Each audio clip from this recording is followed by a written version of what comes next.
Pada pagi hari Minggu 7 Desember 1941, pangkalan Angkatan Laut Amerika Serikat di Pearl Harbor, Hawaii, menjadi sasaran serangan mendadak oleh Angkatan Laut Kekaisaran Jepang. Peristiwa ini menandai titik balik dalam sejarah yang mendorong Amerika Serikat terjun ke dalam Perang Dunia Kedua dan memulai babak baru konflik di kawasan Pasifik. Pada pukul 7.55 waktu setempat, gelombang pertama pesawat tempur dan pembom Jepang menyerang Pearl Harbor.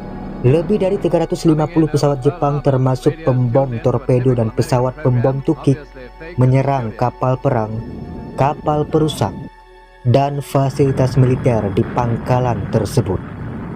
Serangan berlangsung dalam 2 gelombang, dan dalam waktu kurang dari 2 jam, Pearl Harbor berubah menjadi lautan api dan reruntuhan.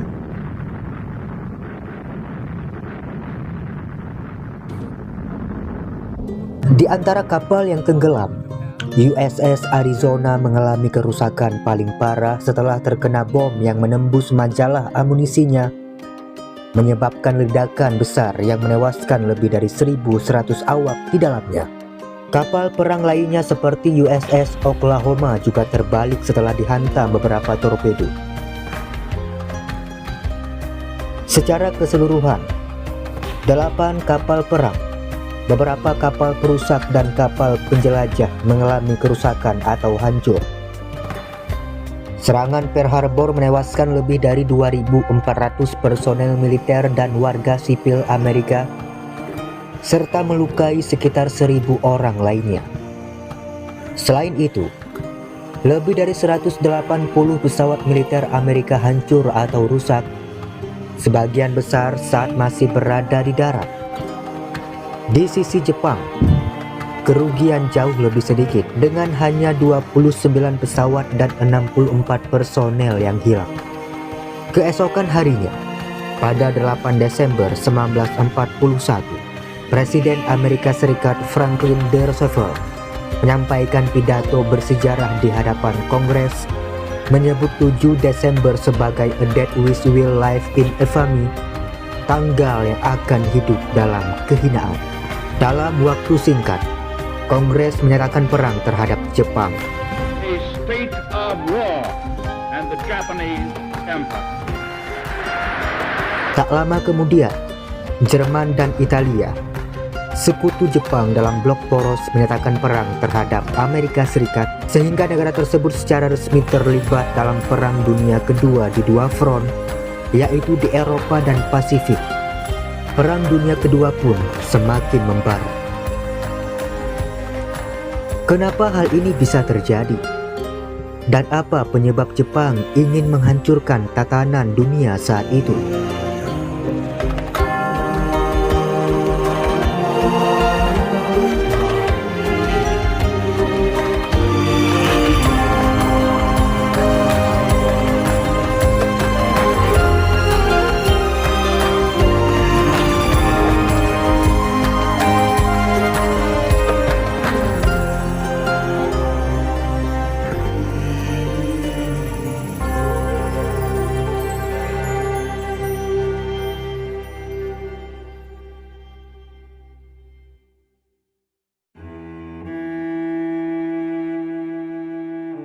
Terletak di antara raksasa-raksasa seperti Tiongkok, Korea dan Rusia, serta berhadapan langsung dengan Samudra Pasifik, Jepang menempati posisi strategis dalam perdagangan dan keamanan regional.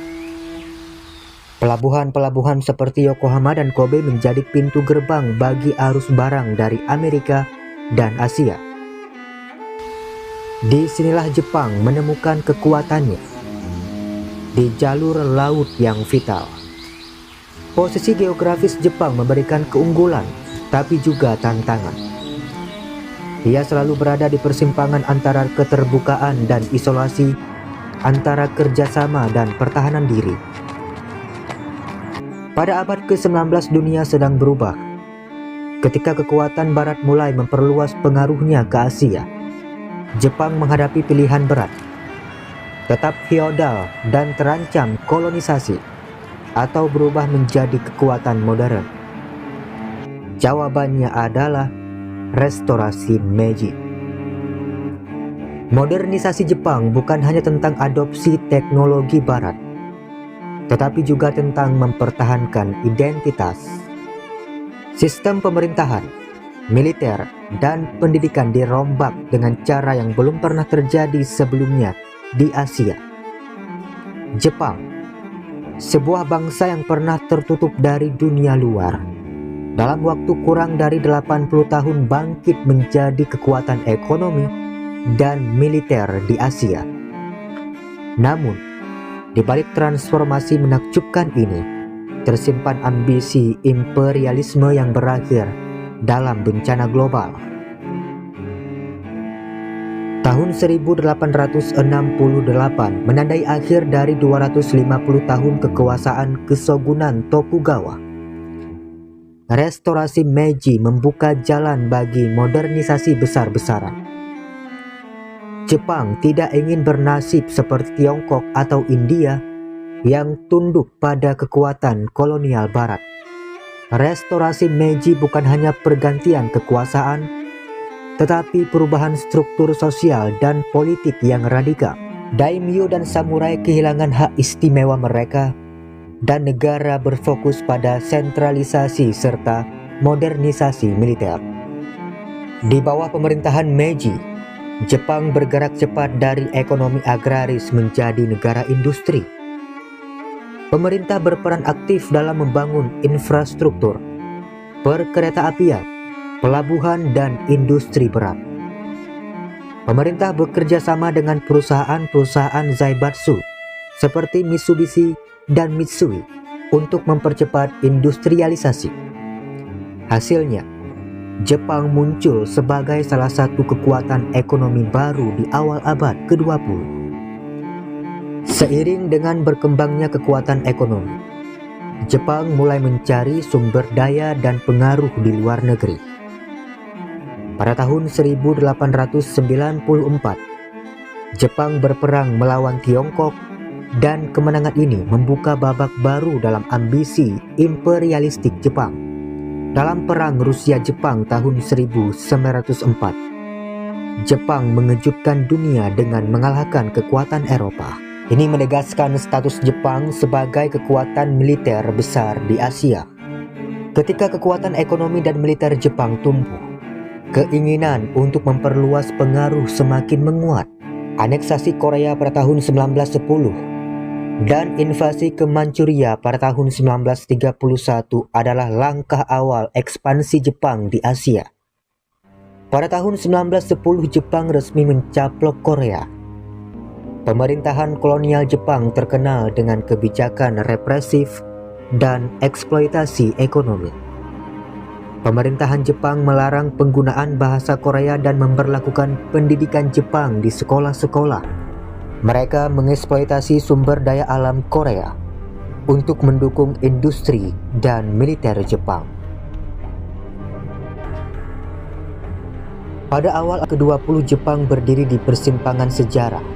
Dari sebuah negara yang tertutup dan terisolasi, Jepang berubah menjadi kekuatan baru yang bertekad memperluas pengaruhnya di Asia dan Pasifik. Ketika Perang Dunia Pertama pecah pada 1914, Jepang melihat peluang. Di bawah aliansi dengan blok sekutu, Jepang bergerak cepat menyerang wilayah-wilayah kekuasaan Jerman di Asia Timur. Meskipun kontribusi militer Jepang dalam perang ini terbilang kecil, hasil diplomatik dan teritorialnya sangat signifikan. Jepang memperluas kendalinya di Tiongkok dan Pasifik. Pada 1915, Jepang mengajukan 21 tuntutan kepada pemerintah Tiongkok, meminta kontrol ekonomi dan politik yang lebih luas. Banyak dari tuntutan ini disetujui oleh Tiongkok, tetapi dunia barat melihat aksi ini dengan waspada. Amerika Serikat dan kekuatan barat lainnya mengecam tuntutan ini, memicu ketegangan baru di kancah politik internasional. Setelah perang berakhir, Jepang duduk di meja perundingan Konferensi Versailles tahun 1919. Mereka berhasil memperoleh pengakuan atas penguasaan wilayah Shandong dan bekas koloni Jerman di Pasifik. Namun, ambisi Jepang untuk memperjuangkan kesetaraan rasial dalam piagam Liga Bangsa-Bangsa ditolak oleh negara-negara barat. Kekecewaan ini menyisakan luka mendalam dalam hubungan Jepang dengan dunia internasional. Pada dekade 1920-an, Jepang mencoba memperkuat pengaruhnya melalui diplomasi dan ekspansi militer terbatas. Pada 1922, mereka menandatangani perjanjian Washington yang membatasi ukuran angkatan laut negara-negara besar. Perjanjian ini memberi sinyal bahwa Jepang diakui sebagai kekuatan militer besar di kawasan Pasifik. Tetapi, persaingan dengan Amerika Serikat dan kekuatan barat lainnya semakin meningkat. Hubungan Jepang dengan kekuatan barat terus memburuk. Kegagalan mereka mendapatkan kesetaraan rasial dan meningkatnya persaingan di kawasan Pasifik menanam benih ketegangan yang akan berujung pada konflik yang lebih besar di masa depan. Di balik kegemilangan Jepang dalam diplomasi dan militer, ada rasa frustrasi dan ambisi yang tak terbendung, yang perlahan menggiring Jepang menuju Perang Dunia Kedua. Perang Dunia Pertama adalah batu loncatan bagi Jepang untuk menjadi kekuatan besar di Asia dan Pasifik. Tetapi di balik kemenangan-kemenangan ini, terdapat hubungan yang semakin renggang dengan Barat. Suatu ketegangan yang kelak akan menciptakan badai besar dalam sejarah dunia. Jepang telah menunjukkan bahwa ia bukan lagi negara terisolasi, namun ambisi dan persaingan yang tak terhindarkan akan membawa dunia pada konflik baru yang lebih dahsyat, Perang Dunia Kedua.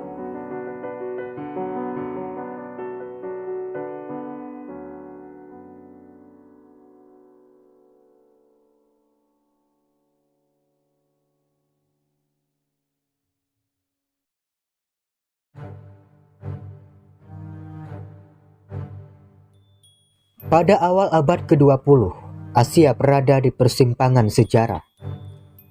Di tengah gemuruh ambisi kekuasaan dan ketegangan geopolitik, Jepang bangkit sebagai kekuatan baru yang bertekad mengubah tatanan dunia. Namun, langkah menuju kekuasaan membawa negara ini pada jalan tanpa kembali, menuju perang. Kemenangan Jepang dalam Perang Rusia-Jepang pada 1905 menandai titik balik sejarah.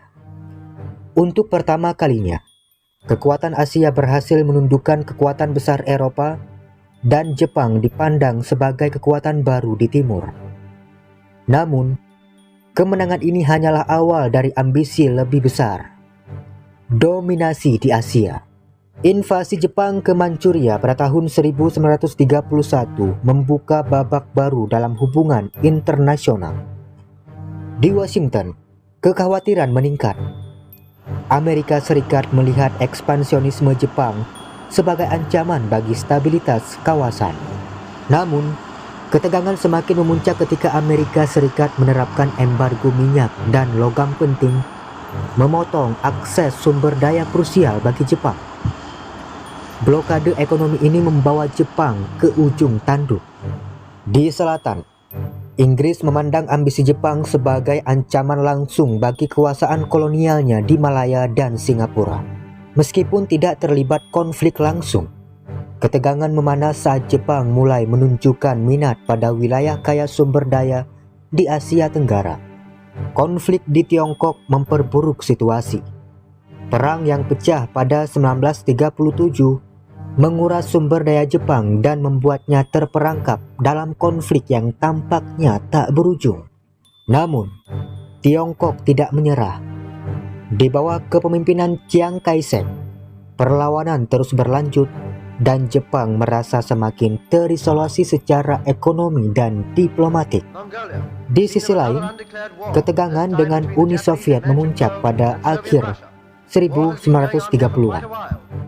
Pertempuran Khalkhil-Gol menunjukkan kekuatan Soviet dan Jepang terpaksa menandatangani Fakta Netralitas pada 1941.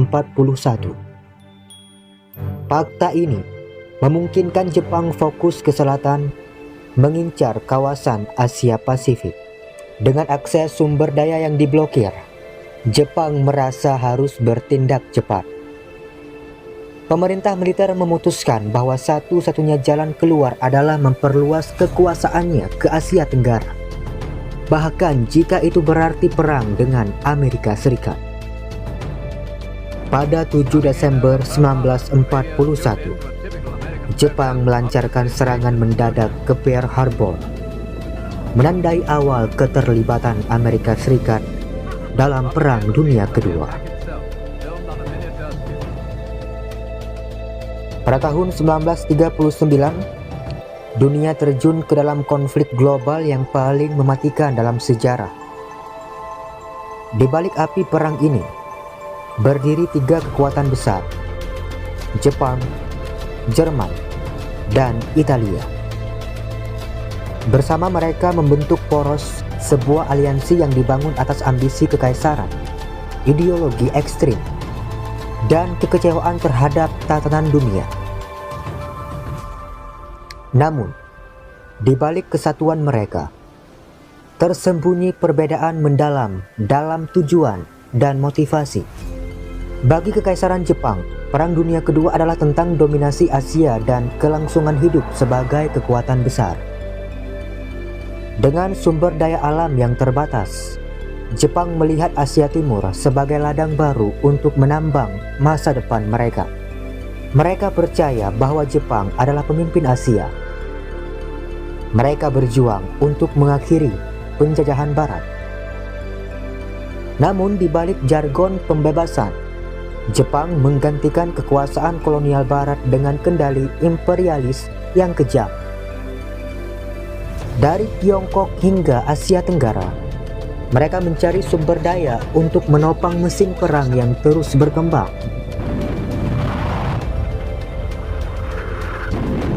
Jerman, di bawah kendali Adolf Hitler dan Partai Nazi, berperang bukan hanya untuk wilayah, tetapi juga untuk ideologi. Obsesi akan superioritas ras Arya dan mimpi tentang ruang hidup atau Lebensraum di Eropa Timur menjadi pendorong utama mereka. Das Spartan ist ein Symbol einer neuen Gemeinschaft geworden. Kebencian terhadap komunisme dan dendam terhadap perjanjian Versailles memperkuat posisi Jerman. Di setiap langkah mereka, invasi diiringi oleh genosida, ekspansi yang dilumuri darah. Bagi Hitler, perang adalah alat untuk menciptakan tatanan baru di Eropa, di mana hanya ras yang dianggap superior akan bertahan. Italia, di bawah Benito Mussolini, bermimpi menghidupkan kembali kejayaan Kekaisaran Romawi. Dengan invasi ke Ethiopia dan ambisi untuk menguasai Afrika Utara, Mussolini berharap memperkuat posisi Italia di kancah dunia. Namun, Italia tidak sekuat sekutunya. Ekonomi lemah dan perencanaan militer yang buruk menghambat ambisi mereka. Alih-alih menaklukkan, Italia menjadi beban bagi aliansi poros.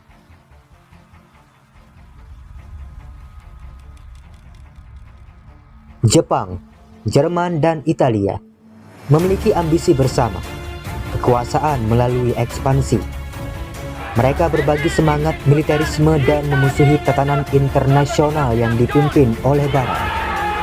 Namun, meski bersatu, setiap negara bertarung untuk kepentingan mereka sendiri tanpa koordinasi strategis yang kuat. Italia terjebak dalam perang yang tidak mereka siapkan, sementara Jepang dan Jerman fokus pada medan perang yang berbeda, Asia dan Eropa. Aliansi mereka lebih didorong oleh musuh bersama ketimbang strategi komprehensif.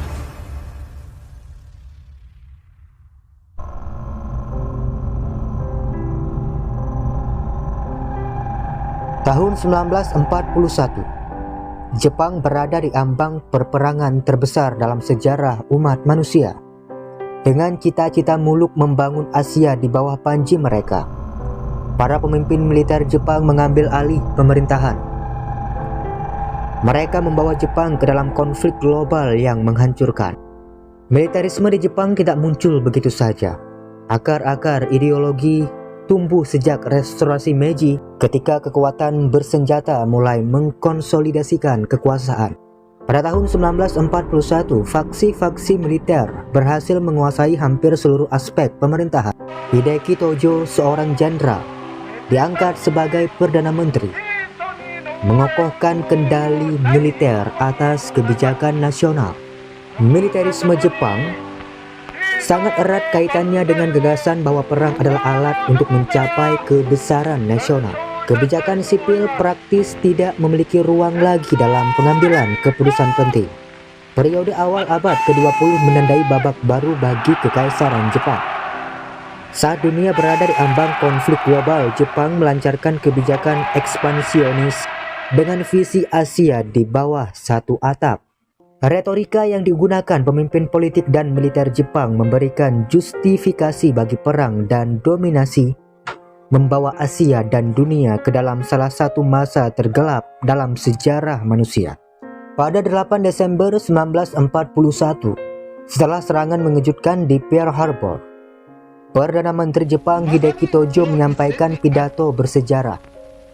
Dalam pidato ini, ia mengklaim bahwa Jepang tidak punya pilihan selain menyerang Amerika Serikat dan sekutunya untuk mempertahankan kehormatan dan eksistensinya sebagai kekuatan besar di Asia. Tojo mengemas agresi ini dalam narasi pembebasan Asia dengan slogan Asia untuk Asia, mengaburkan realitas imperialisme Jepang di kawasan tersebut. Kaisar Hirohito, simbol tertinggi negara Jepang, menyampaikan pidato singkat pada 8 Desember 1941 mendeklarasikan perang melawan Amerika Serikat dan Inggris. Dengan nada yang tenang namun penuh otoritas, Hirohito menyebutkan bahwa tindakan Jepang adalah langkah defensif demi keselamatan negara dan stabilitas Asia Timur. Pidato ini memperkuat keyakinan di kalangan rakyat bahwa mereka berperang untuk tujuan mulia, membebaskan Asia dan menjaga stabilitas kawasan. Saito Makoto, salah satu pemimpin terkemuka dalam pemerintahan Jepang, sering mengutip doktrin Hakko Ichiu, 8 penjuru dunia di bawah satu atap. Doktrin ini menjadi pembenaran ideologis bagi ekspansionisme Jepang, menggambarkan Jepang sebagai bangsa unggul yang bertanggung jawab mempersatukan Asia. Namun di balik narasi moralitas ini tersembunyi realitas penjajahan brutal di Korea, Tiongkok, dan Asia Tenggara dengan tujuan mengeksploitasi wilayah-wilayah tersebut demi keuntungan Jepang. Pada Juli 1940, Menteri Luar Negeri Yosuke Matsuoka menyampaikan pidato penting yang menegaskan pentingnya aliansi Jepang dengan Jerman dan Italia. Ia menggambarkan Jepang sebagai mitra kunci dalam perjuangan melawan kekuatan demokrasi Barat dan mempertegas tujuan Jepang untuk menguasai Asia Pasifik. Pidato ini tidak hanya menekankan pentingnya aliansi politik, tetapi juga menggambarkan ambisi Jepang untuk menguasai sumber daya alam di seluruh Asia. Jenderal Tadamichi Kuribayashi adalah simbol dari semangat tidak menyerah dalam militer Jepang. Selama pertempuran Iwo Jima pada tahun 1945, ia menyampaikan pesan-pesan yang menekankan perlunya berjuang hingga titik darah penghabisan demi kehormatan bangsa. Lebih baik mati dengan kehormatan daripada hidup dalam kekalahan. Pertahankan setiap jengkal tanah ini untuk bangsa kita dan Asia. Pidato ini bukan hanya ungkapan strategi militer, tetapi juga mencerminkan ideologi yang melekat pada pasukan Jepang bahwa kehormatan nasional lebih penting daripada kehidupan itu sendiri.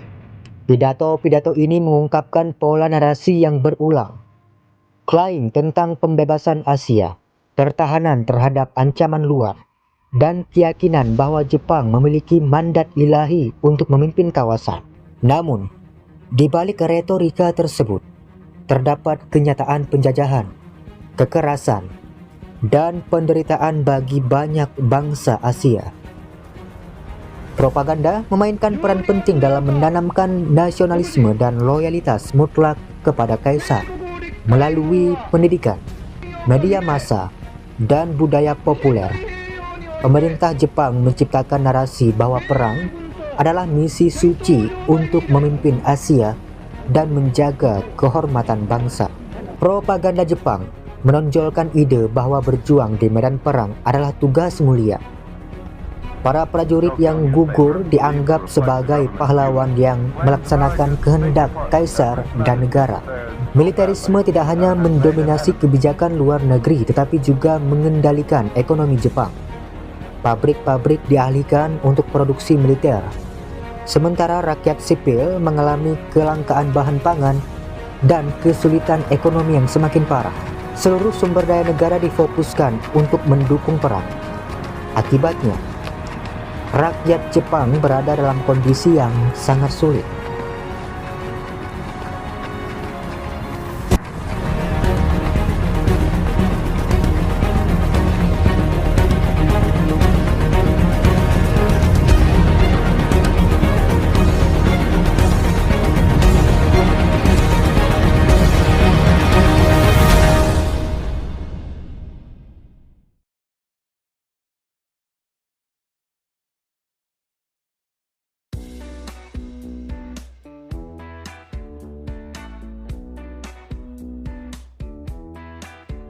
Bagaimana sebuah negara dengan sumber daya alam terbatas bisa menjadi kekuatan ekonomi dan militer yang dominan? Pertumbuhan ekonomi Jepang tidak lepas dari industrialisasi cepat yang didorong oleh kebutuhan akan sumber daya. Dengan wilayahnya yang miskin bahan mentah, Jepang harus mencari jalan keluar.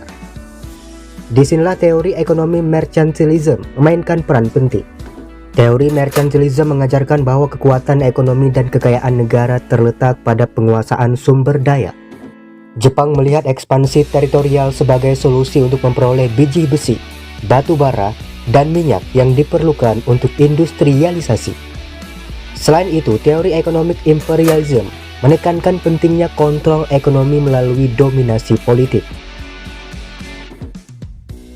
Dengan menguasai pasar baru di Korea dan Manchuria, Jepang mendapatkan akses ke tenaga kerja murah dan bahan baku yang sangat dibutuhkan. Secara politik, ekspansi Jepang didorong oleh nasionalisme dan kebijakan Fukoku Kyohei, negara kaya, militer kuat. Bagi Jepang, memiliki militer yang kuat bukan hanya soal pertahanan, tetapi juga alat untuk memperluas kekuasaan dan menegaskan statusnya di antara kekuatan-kekuatan barat. Teori sosial Darwinisme memperkuat gagasan ini. Banyak pemimpin Jepang percaya bahwa hanya negara yang kuat yang mampu bertahan.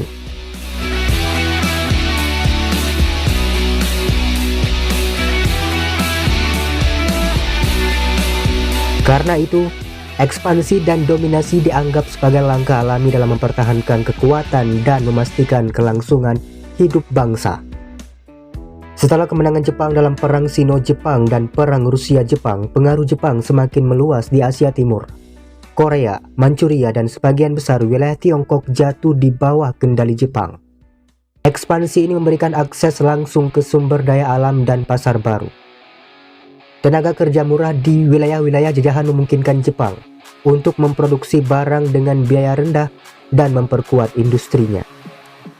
Kebijakan proteksionis juga diberlakukan di wilayah jajahan. Jepang memastikan bahwa produk-produk mereka mendominasi pasar lokal, menciptakan ketergantungan ekonomi yang menguntungkan negara induk. Hasil dari kebijakan imperialisme tidak hanya meningkatkan ekonomi Jepang, tetapi juga memperkuat modernisasi militernya. Dengan sumber daya dan keuntungan ekonomi dari jajahan, Jepang mampu membiayai pembangunan kekuatan militernya dan menempatkan dirinya sebagai kekuatan politik yang disegani di Asia.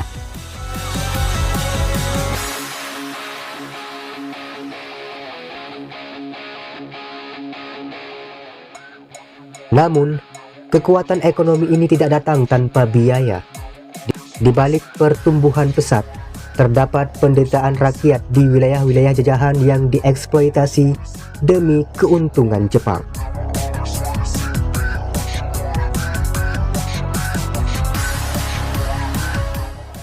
Sepanjang sejarah, negara-negara dengan ideologi kuat dan militer dominan telah menjadi ekspansi wilayah sebagai bagian dari kebijakan luar negeri mereka. Salah satu kisah paling menarik datang dari Jepang yang menggabungkan warisan doktrin Bushido dengan imperialisme budaya. Saya akan menelusuri bagaimana militerisme dan nasionalisme berperan dalam membentuk kebijakan luar negeri Jepang dan negara-negara modern. Bushido bukan hanya kode etik. Ia merupakan jiwa para samurai yang kemudian diadopsi oleh militer Jepang pada era modern. Prinsip seperti kehormatan, keberanian, dan kepatuhan mutlak menjadi fondasi bagi mentalitas tentara Jepang di Perang Dunia II. Sejarawan militer menjelaskan bagaimana Bushido menjadi instrumen untuk menanamkan disiplin dan loyalitas pada tentara Jepang. Pakar budaya Jepang membahas konsep kehormatan dan pengorbanan dalam konteks Bushido. Imperialisme budaya adalah senjata ideologis yang kuat. Dengan gagasan bahwa Jepang memiliki misi suci untuk memimpin Asia, pemerintah Jepang menggunakan narasi Hakko Ichiu untuk membenarkan ekspansi wilayah dan mengatasi perlawanan dari negara-negara tetangga. Antropolog menjelaskan bagaimana propaganda Jepang menggunakan simbol budaya untuk menciptakan narasi kebangkitan Asia. Dahulu kala di Indonesia, tombak bambu telah dipergunakan untuk melawan musuh dari luar negeri. Sejarawan menjelaskan dampak kebijakan ekspansionis Jepang pada negara-negara tetangga. Dengan perpaduan nilai-nilai Bushido dan misi budaya, pemerintah Jepang berhasil membangun dukungan domestik untuk kebijakan luar negerinya. Propaganda memainkan peran penting, menekankan pentingnya pengorbanan dan loyalitas pada negara. Pakar komunikasi menjelaskan bagaimana propaganda Jepang membangun persepsi publik tentang perang sebagai tugas moral. Sejarawan menggarisbawahi peran militer dalam proses pengambilan keputusan dengan peran minim politisi sipil. もみを供出いたしましょう。もみの供出運動に応えるジャワ農民はできるだけたくさんのもみを出してこの戦争のお役に立つのだと一生懸命です。 Ketegangan memuncak ketika Jepang bergabung dengan Fakta Tripartit bersama Jerman dan Italia. Amerika Serikat memandang langkah ini sebagai ancaman. Di bawah Presiden Franklin D. Roosevelt, AS mulai menekan Jepang melalui serangkaian embargo, yang puncaknya adalah embargo minyak pada pertengahan 1941. Embargo minyak Amerika Serikat memukul Jepang tepat di jantung kekuatan industrinya. Tanpa minyak, rencana ekspansi Jepang terancam gagal. Para pemimpin Jepang dihadapkan pada dua pilihan: menghentikan agresi militernya atau mencari sumber minyak baru di Asia Tenggara.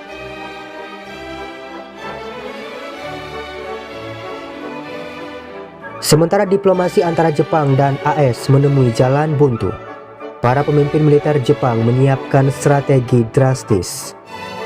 Untuk mengamankan sumber minyak di Asia Tenggara, mereka harus terlebih dahulu menyingkirkan ancaman utama, Armada Pasifik Amerika Serikat di Pearl Harbor.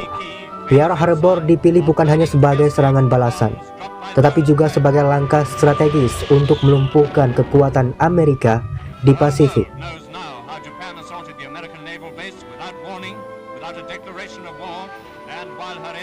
Embargo minyak tahun 1941 bukan hanya memicu serangan Pearl Harbor, tetapi juga membuka babak baru dalam sejarah dunia.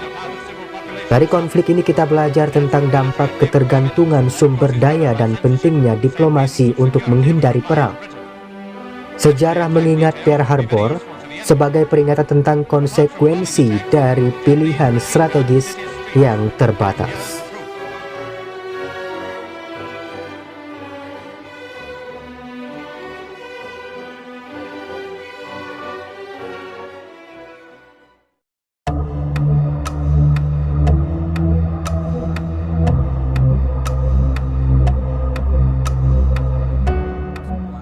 Perang Dunia Kedua bukan hanya konflik di Eropa. Di belahan timur dunia, Jepang muncul sebagai kekuatan militer yang berambisi menguasai Asia dan Pasifik. Tapi apa yang memaksa negara kepulauan ini menempuh jalur perang? Japan made its planes lighter by shedding heavy armor. It gained range, but Ekonomi yang tercekik, ideologi militer, dan persaingan global yang mendorong Jepang menuju kehancuran. Pada tahun 1868, restorasi Meiji membuka babak baru bagi Jepang. Reformasi besar-besaran mengubah negara agraris ini menjadi kekuatan industri dan militer modern. Namun Jepang segera menyadari bahwa sumber daya alam yang terbatas akan menghambat ambisi ekonominya. Jepang adalah negara kepulauan yang miskin sumber daya. Mereka menyadari bahwa untuk bisa bersaing dengan kekuatan barat, Jepang harus memperluas pengaruhnya ke wilayah kaya sumber daya di Asia.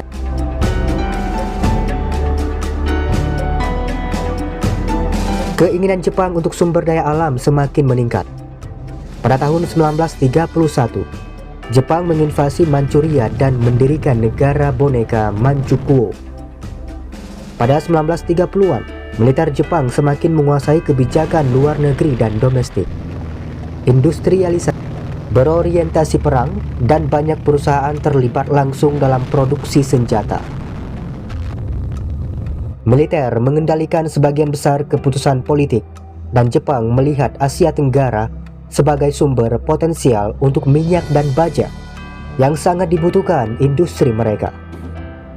Invasi ini menandai awal kebijakan ekspansionis Jepang. Mereka tidak hanya mencari sumber daya, tetapi juga mencoba memproyeksikan kekuatan mereka di Asia. Militerisme dan nasionalisme ekstrim semakin berakar dalam politik Jepang. Para jenderal bukan hanya sekadar petinggi militer, mereka menjadi pengambil kebijakan utama. Pemikiran bahwa Jepang memiliki takdir untuk memimpin Asia melalui doktrin Hakko-Ichiu mulai mendominasi kebijakan luar negeri mereka. Pemimpin Jepang merasa bahwa kekuatan militer adalah cara untuk mempertahankan martabat bangsa dan menghadapi tekanan dari kekuatan-kekuatan barat. Pada 1940, Jepang bergabung dengan blok poros bersama Jerman dan Italia, memperkuat tekad mereka untuk melawan barat. Namun respon Amerika Serikat semakin keras. Ketika embargo minyak diberlakukan, Jepang merasa terpojok. Tanpa akses energi, mereka dihadapkan pada pilihan sulit: menyerah pada tekanan barat atau mengamankan sumber daya melalui kekuatan militer. Bagi Jepang, penyerangan ke Pearl Harbor adalah langkah yang tidak terhindarkan. Itu bukan sekadar aksi ofensif, tapi juga usaha terakhir untuk keluar dari isolasi ekonomi. Pada 7 Desember 1941, Jepang meluncurkan serangan mendadak ke Pearl Harbor, memicu keterlibatan penuh Amerika Serikat dalam Perang Dunia Kedua. Serangan ini adalah bagian strategi besar Jepang untuk memperluas wilayah dan mengamankan sumber daya di Asia Tenggara. Jepang tahu bahwa serangan ini beresiko besar, tapi bagi mereka menyerang Pearl Harbor adalah satu-satunya cara untuk menghentikan tekanan barat dan memastikan kelangsungan ekonomi mereka.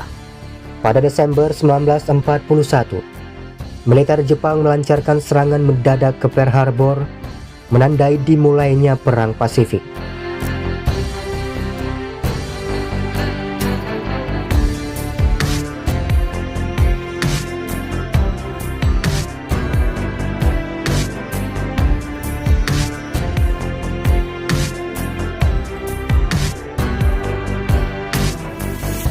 Kebijakan ekspansi yang agresif ini sejalan dengan visi kemakmuran bersama Asia Timur Raya, sebuah janji palsu yang digunakan untuk membenarkan penjajahan atas negara-negara Asia. Di negara-negara seperti Indonesia dan Filipina, Jepang memposisikan diri sebagai pembebas dari kolonialisme Barat. Namun kenyataannya, kebijakan mereka seringkali lebih represif daripada para penjajah sebelumnya.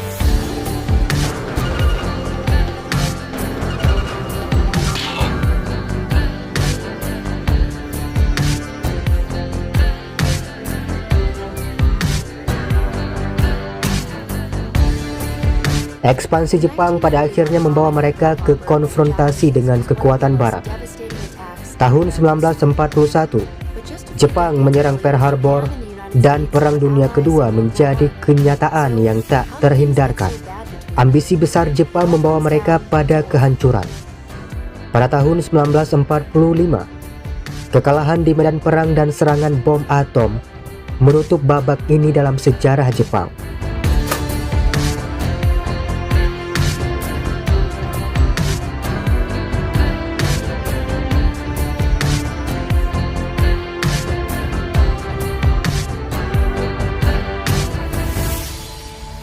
Akhirnya, kekuatan poros runtuh. Di Eropa, kekalahan Jerman di Stalingrad dan invasi sekutu di Normandia menandai titik balik. Di Pasifik, serangkaian kekalahan Jepang dan 2 bom atom memaksa mereka menyerah.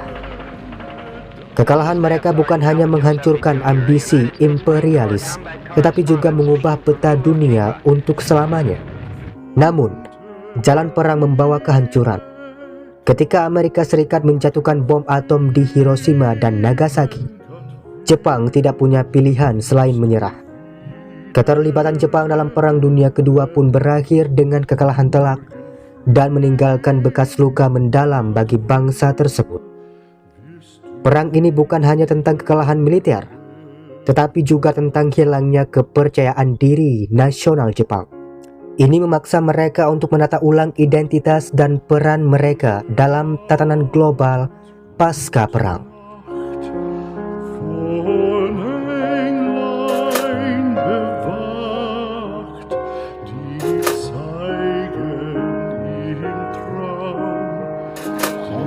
Hier 3. Februar 1943. Das Oberkommando der Wehrmacht gibt bekannt.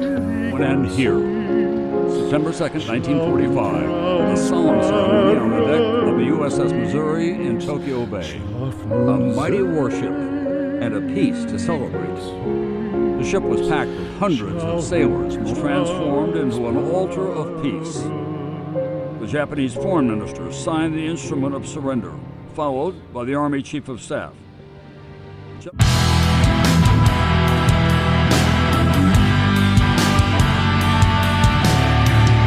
Ekonomi Jepang telah menjadi salah satu yang terkuat di dunia, tetapi di balik pertumbuhan ini terdapat sejarah panjang ketegangan, embargo, dan rekonstruksi.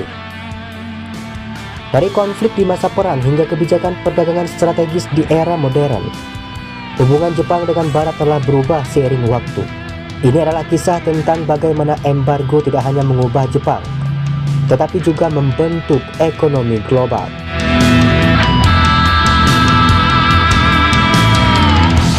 Embargo dan kebijakan ekonomi yang diberlakukan oleh negara-negara Barat terhadap Jepang telah memainkan peran signifikan dalam dinamika geopolitik dan ekonomi global, terutama pada periode-periode penting dalam sejarah modern.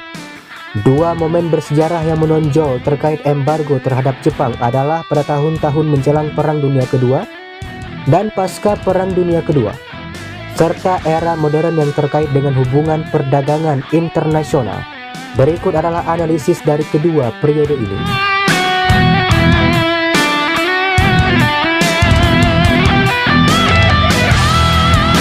Pada tahun 1930-an, Jepang tengah membangun kekuatan ekonominya dengan ambisi menguasai Asia Timur. Invasi ke Manchuria pada 1931 dan ke Tiongkok pada 1937 mengguncang dunia. Jepang percaya pada konsep autarki, ketergantungan pada diri sendiri, dan melihat perluasan wilayah sebagai kunci untuk mendapatkan sumber daya. Namun, kekhawatiran negara-negara Barat seperti Amerika Serikat dan Inggris membuat mereka memberlakukan embargo terhadap Jepang. Embargo Amerika Serikat pada tahun 1941 menghentikan 80% pasokan minyak Jepang.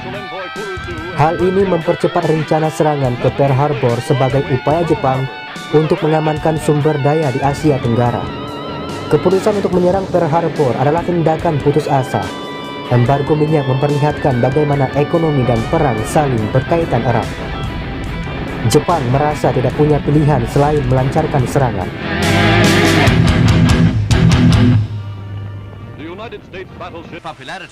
Setelah kekalahan dalam Perang Dunia Kedua, Jepang menghadapi kehancuran total. Di bawah pendudukan Amerika Serikat, Jepang dipaksa beralih dari ekonomi militer ke ekonomi damai. Pendudukan Amerika fokus pada dua hal, demilitarisasi dan demokratisasi.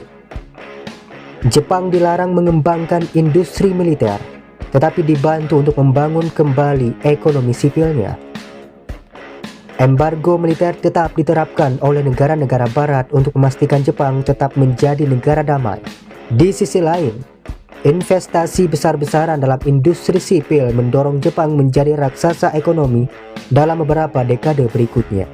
Saat ini Jepang adalah kekuatan ekonomi global dan mitra strategis Amerika Serikat. Namun, embargo dan sanksi ekonomi tetap menjadi bagian dari dinamika perdagangan internasional. Jepang memainkan peran aktif dalam mengikuti sanksi internasional, terutama dalam teknologi dual use yang bisa digunakan baik untuk tujuan sipil maupun militer. Pada 2022, setelah invasi Rusia ke Ukraina, Jepang menghentikan impor minyak dan batu bara dari Rusia dan melarang ekspor teknologi tinggi. Namun, langkah ini menimbulkan tantangan bagi ketahanan energi Jepang. Ketergantungan Jepang pada energi impor membuatnya rentan terhadap embargo dan sanksi. Negara ini harus menyeimbangkan kebutuhan energinya dengan tekanan aliansi barat.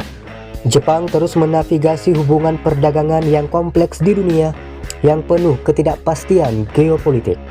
Di tengah tantangan energi dan embargo teknologi, Jepang berusaha mempertahankan posisinya sebagai pemimpin ekonomi global. Kerjasama internasional akan tetap menjadi kunci bagi Jepang. Aliansi strategis dengan Amerika Serikat dan Eropa memungkinkan Jepang untuk terus tumbuh dan berinovasi. Embargo dan kebijakan ekonomi terhadap Jepang telah membentuk negara ini selama hampir seabad.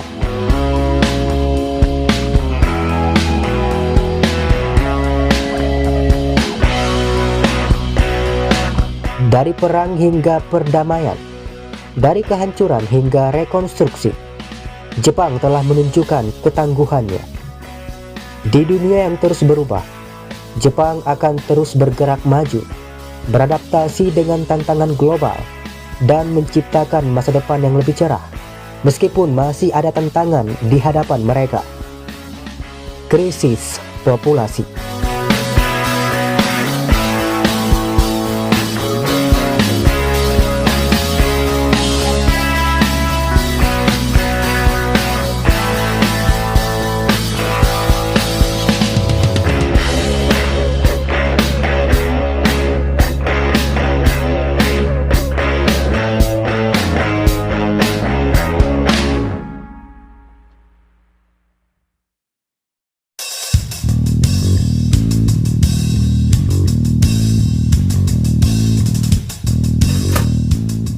Pasca perang, Jepang mengalami demilitarisasi dan demokratisasi. Konstitusi baru tahun 1947 menandai perubahan besar. Hak-hak sipil diperkuat, dan Jepang berjanji untuk tidak pernah lagi menggunakan perang sebagai alat kebijakan negara. Didukung Amerika Serikat, Jepang bangkit sebagai kekuatan ekonomi global. Dalam beberapa dekade, Jepang bertransformasi menjadi pusat industri teknologi dan otomotif, meninggalkan jejak besar dalam ekonomi dunia. Keterlibatan Jepang dalam Perang Dunia Kedua juga mempercepat dekolonisasi di Asia, bangkitnya nasionalisme di Indonesia, Vietnam, dan negara lainnya membuka jalan bagi kemerdekaan dari kekuatan kolonial Eropa.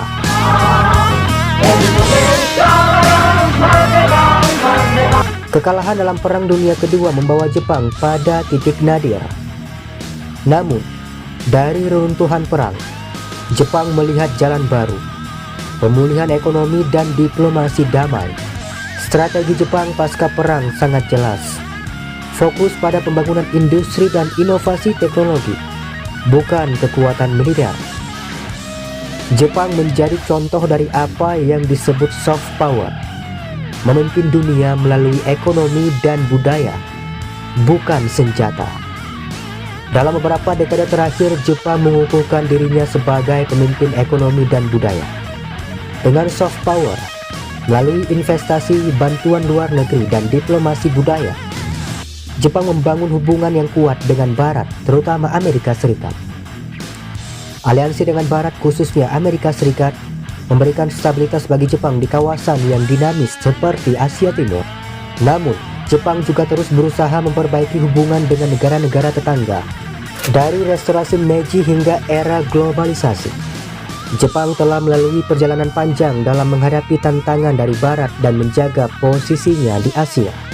Namun, warisan sejarah ekspansionisme Jepang tetap menjadi isu sensitif di kawasan ini, terutama di Korea dan Tiongkok. Jepang terus berusaha mencari keseimbangan antara masa lalunya dan masa depannya. Diplomasi yang hati-hati diperlukan untuk memperkuat perannya di Asia tanpa menimbulkan ketegangan baru.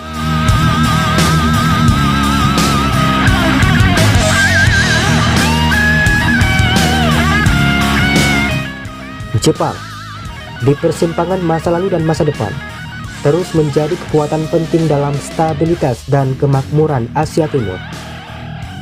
Dengan sejarah yang penuh dinamika, Jepang mengajarkan bahwa modernisasi dan inovasi adalah jalan terbaik untuk bertahan di dunia yang terus berubah.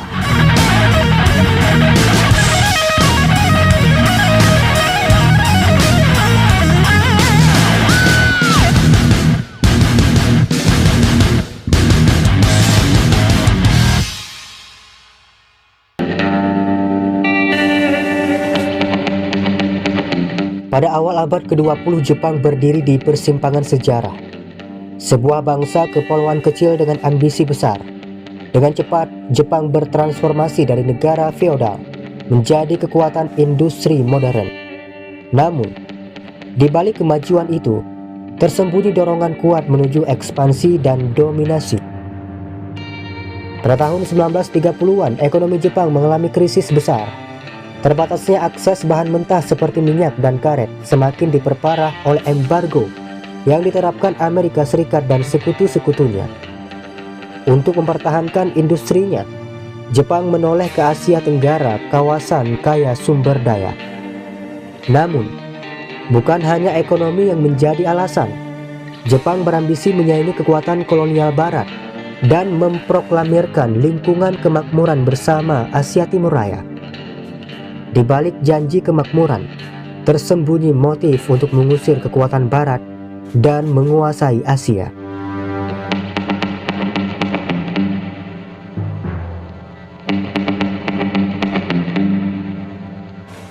Ultranasionalisme dan ideologi militeristik juga mendorong Jepang. Kode kehormatan Bushido memperkuat keyakinan bahwa perang adalah jalan menuju kejayaan. Jepang melihat dirinya sebagai pemimpin Asia, berhak menggantikan dominasi Barat.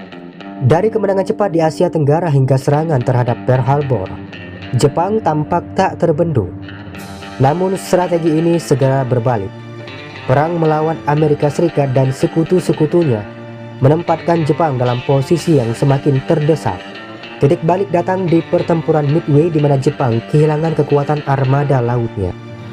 Sementara itu, bombardir udara terhadap kota-kota Jepang memperparah kondisi domestik.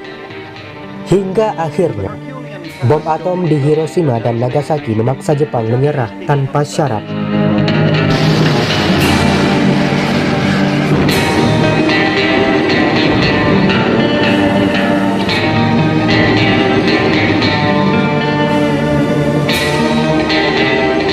Pada Agustus 1945, imperialisme Jepang akhirnya mencapai titik balik setelah kekalahannya dalam Perang Dunia Kedua.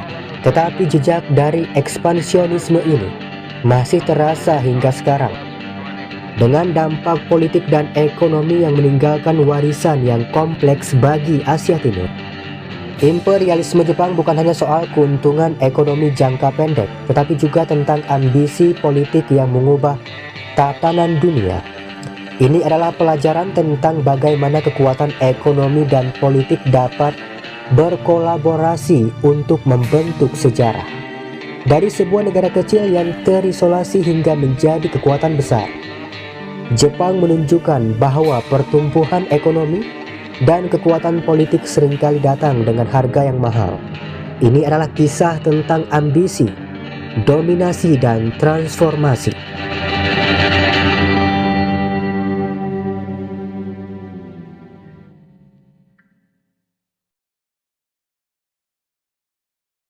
Kekalahan ini bukan hanya akhir dari ambisi militer Jepang, tetapi juga awal dari transformasi besar yang akan mengubah arah sejarah bangsa.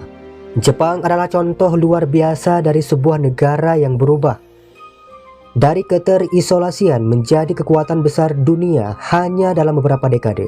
Namun, ambisi imperialistiknya menimbulkan penderitaan yang besar bagi banyak bangsa.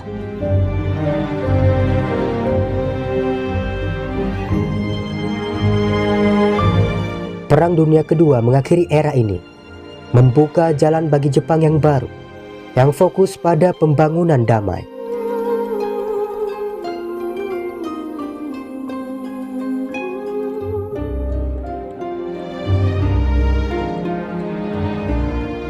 Sejarah Jepang sebelum Perang Dunia Kedua adalah pelajaran tentang kekuatan perubahan, tetapi juga tentang bahaya ambisi yang tidak terkendali. Kisah Jepang dalam Perang Dunia Kedua adalah pelajaran tentang bagaimana tekanan ekonomi, ideologi ekstrim, dan ambisi geopolitik dapat membawa sebuah negara ke jalan kehancuran.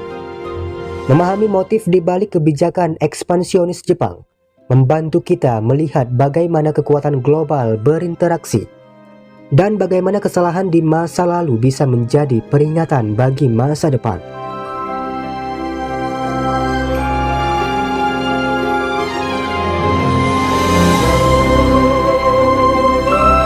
Hari ini, Jepang telah bertransformasi menjadi negara damai dan demokratis. Namun sejarah perang mereka mengajarkan kita tentang bahaya ketika kekuatan militer dan ekonomi digunakan tanpa kendali. Ini bukan hanya kisah Jepang. Ini adalah kisah tentang kekuatan, ambisi, dan akibat dari pilihan sebuah bangsa. Ambisi, ideologi, dan keserakahan mendorong Jepang, Jerman, dan Italia menuju perang yang menghancurkan. Namun kehancuran mereka meninggalkan warisan penting, sebuah pengingat akan bahaya ekstremisme dan pentingnya kerjasama global. Dari puing-puing kekaisaran yang runtuh, dunia membangun harapan baru, bahwa kekuasaan tidak lagi ditentukan oleh senjata, melainkan oleh diplomasi dan kerjasama. Kebijakan agresif Jepang dan kegagalan diplomasi akhirnya membawa dunia ke dalam konflik besar. Ambisi kekuasaan berubah menjadi perang, dan perang mengubah tatanan dunia selamanya. Kekalahan Jepang di akhir perang tidak hanya menandai runtuhnya kekaisaran, tetapi juga lahirnya tatanan baru di Asia. Dari konflik menuju kerjasama, hubungan antara Jepang, Amerika Serikat, Tiongkok, dan negara-negara lain kini berkembang dalam bentuk baru. Namun, bayangan masa lalu selalu mengingatkan kita pada harga mahal dari ambisi yang tak terkendali. Dari konflik ini, lahir tatanan dunia baru. Jepang, yang pernah menjadi agresor, kini menjadi model pembangunan ekonomi dan perdamaian. Aliansi dengan Amerika Serikat membuat Jepang menjadi sekutu penting dalam Perang Dingin dan pusat stabilitas di Asia.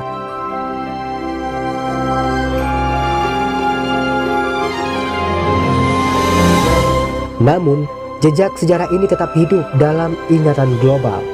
Tragedi perang mengingatkan kita akan bahaya nasionalisme ekstrim dan ambisi militeristik. Jepang telah menunjukkan bahwa dari kehancuran, sebuah bangsa dapat menemukan jalur baru menuju perdamaian dan kemakmuran.